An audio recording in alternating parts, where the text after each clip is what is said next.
Do-do-do. Do-do-do.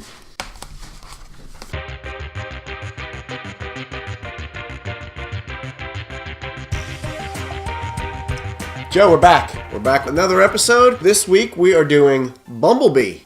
Bumblebee! Bumblebee. Bumblebee! Joe, is it fair to say that Regal Cinemas contacted us directly via email to offer us a preview of Bumblebee? Technically, that is all true. Granted, it was a mass marketing email, but the fact remains. It was public. They contacted us directly. We're going to be covering spoilers. Yes. Every single spoiler. That needs refilling. So today I'll be drinking Is that unboxed wine? like a classy gent. What are you drinking? Flavored seltzer. So Bumblebee, starring Haley Steinfeld, co-starring or starring John Cena of WWE fame. While we're doing that, we're going to build paper masks. Joe left me in charge, so I decided who's going to be what.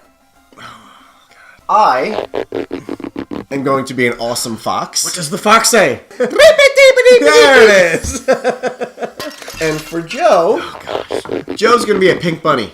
As usual, we're going to time this mess. We can use Scotch tape. We can use double-sided tape. We can use Elmer's glue. I think we're going to use tape. Well, is that for yours? Do we know that mine is the same? We're going to find out. It's an adventure! That's why you're here with us. Speaking of adventures, Bumblebee went on quite the adventure. Quite the adventure. Intergalactic adventure. We knew he was from outer space, but we learned some more because this is a prequel to all of the other previously released Transformers movies. Yeah, that didn't quite line up with any of the previously released stories. In what way? That original Michael Bay Transformers, let's say it came out, I don't remember, 2005? I don't With remember. Shia. And Megan Fox and yada Sam yada. Witwicky? That was why they were on Earth trying to find the Allspark. So you're saying right off the bat, there's inconsistencies. A massive one. The first thing that Optimus Prime says in this film is, we need to, form, a base. It was glossed over. They were just like, All right, so this and for film is whatever crap. reason, we gotta go to Earth. No, this film's crap. We're done. Wrap it up.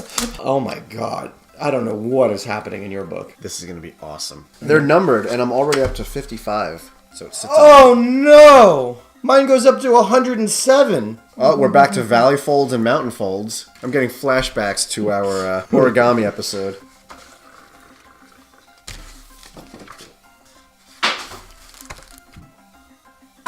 At least yours is in order. I just have a So, Joe, much like Ready Player One, I really enjoyed the nostalgia of the time because being a prequel, it takes place in 1987. Yes. And the soundtrack for this movie is awesome. Top 40s, awesome 80s hits, a lot of Duran Duran. It was great. I loved it. I'm a sucker for nostalgia. I really like that she put the tape of the Smiths and Bumblebee spits it out. And she's like, not a Smiths fan. I was like, good, because the Smiths fucking suck. And then she put in Rick Astley and he spits that out too. I'm like, good. I'm glad that we're kind of hanging a note on all the 80s music that blew, that people thought was good. Bumblebee does have taste. And not only do we get to hear Bumblebee speak for the first time in the first couple scenes, but we then get to learn throughout the movie how he learns to speak the way he does in the later Transformers movies. And that was what I even thought was kind of weird about the kind of non-consistency in the plots. I mean, if you remember the original film, they land as kind of generic robots. And then they have to scan cars and ships to become the cars. Meanwhile, in this film, on Cybertron, Optimus Prime is already a truck. And I'm like, why are you a truck on Cybertron? You don't know what a truck is. Even the Decepticons were already planes on the other planet. There was a lot of this film where I was like, I understand what you're trying to do. I don't think you succeeded in the execution. But it was like, why are there tape decks on Cybertron? Yeah, that thing doesn't exist yeah, on Cybertron. You need the context of Earth for that to make any sense. Yeah. Again, that's one of those things where you just have to... Yeah, you have to just bite through it. Otherwise, don't go crazy. If you stop too long to think about it, you're not keeping up with what's happening in the moment, and you're lost. Why do you get instructions? Well, actually, your instructions kind of suck, too. First step is how it all began. A couple years ago, blah, blah, blah, blah, blah. I'm not reading all this. 2, press out pieces. Did you think this was visually stunning? I did. that if you're going to say it, say it. If you're not going to say it, then don't say it. visually stunning. No. I'm lying. It's not visually stunning. It's not visually stunning. It's to the point where everything is so well done that it doesn't stand out. And when things don't stand out, that's when it's done well. I really disliked the villain Decepticon's moving part mouth. In the original Transformer movies, a lot of the Transformers didn't have moving mouths, and I thought that was actually a plus. Some of the later ones they did. And then they tried doing that, and I felt like we all agreed in the later films that the moving part mouth looked like crap. And they were like... I thought we came to an agreement on this. But did it? Do you feel this Transformers movie had the most heart? Yeah, so this was a very different Transformer movie, I think, overall. I think easily the least amount of action of all the films. Yeah, they traded in some of the action for some heartwarming scenes. And not only that, I would say comedy. I would say it's more comedic than dramatic. I like Haley Steinfeld comedically. Between her natural comedic timing and how well they animated Bumblebee. Sure.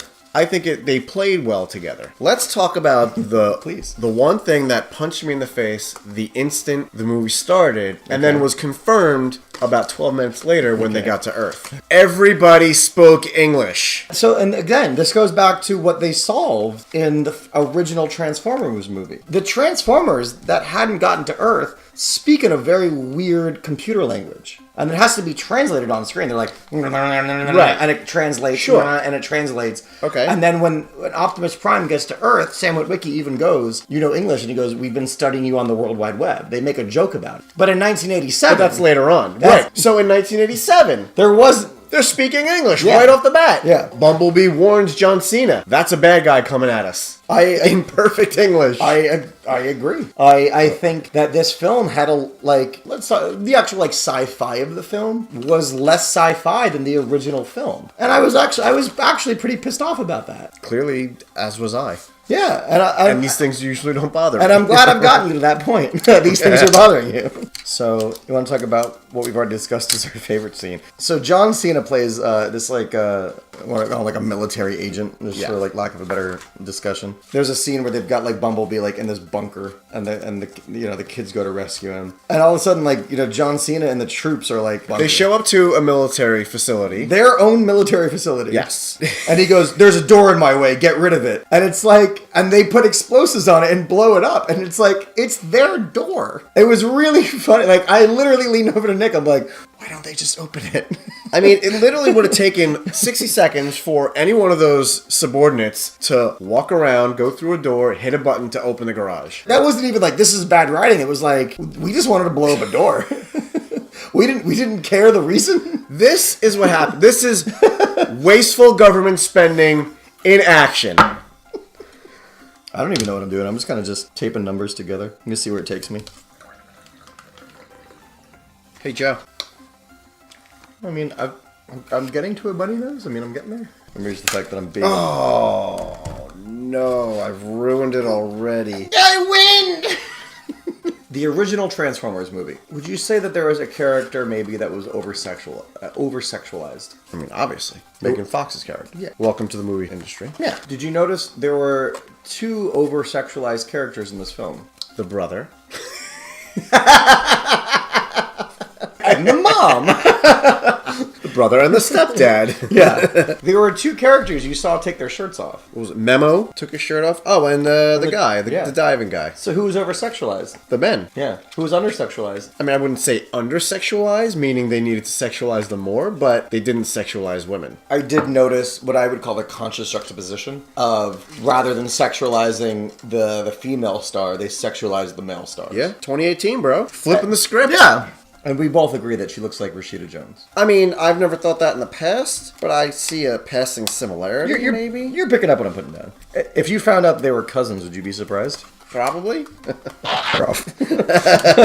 You know, in a future Transformers movie, I think I'd like to see Charlie's character come back. Oh, I have no problem with Charlie's character. Granted, it would literally be... It would be 30 years later. So they might have to get a different actress. Give Rashida Jones. Damn, I walked right into that one. Yeah! I'm not drunk enough. I'm sorry, guys. You're ruining the show, Joe. You've one job. I'm a rabbit. Oh. Did you ever notice that when he needs to, Bumblebee can transform in a half a second, but then other times for dramatic effect, it's.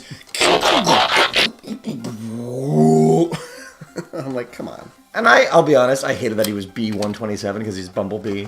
Especially since every other fucking character has a fucking name. I don't know what they were doing with this movie. I mean, I know what they were doing. They wanted to make a comedy that was heartfelt. What I feel like that they were trying to do with this film is do a reboot prequel. Oh, that's weird. Let's nod the original films and then start our own new mythology again at the same time. Once again, Joe, you ruined a movie for me. That's what I do! Like, this goes here. How's that look? You see? I get it. Iron Man. Put that on my chest. Spot on. Spot on. What does the Nick say? My back hurts. Man, yours is way easier to build than mine was. Need I remind you of the great dinosaur dig of 2018? Whatever, yours still came out better than mine. That's a testament to me, not you. Remember that time Bumblebee died for our sins? I'll get you, Professor X. Oh my god. How embarrassing. My own personal ears are too big.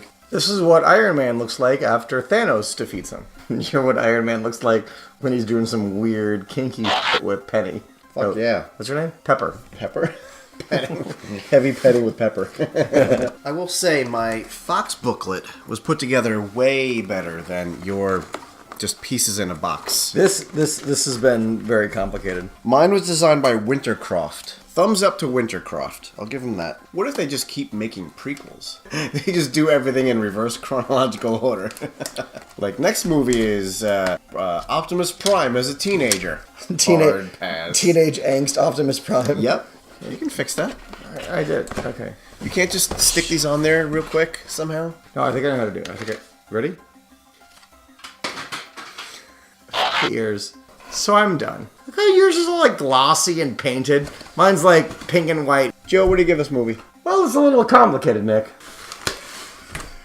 I have to give this movie 2 different scores. Because it's kind of problematic. Context of the other films, it's a solid 4, maybe even a 3. If this is a new film, rebooting the universe, just using some elements of old, I'll give it a 6.5.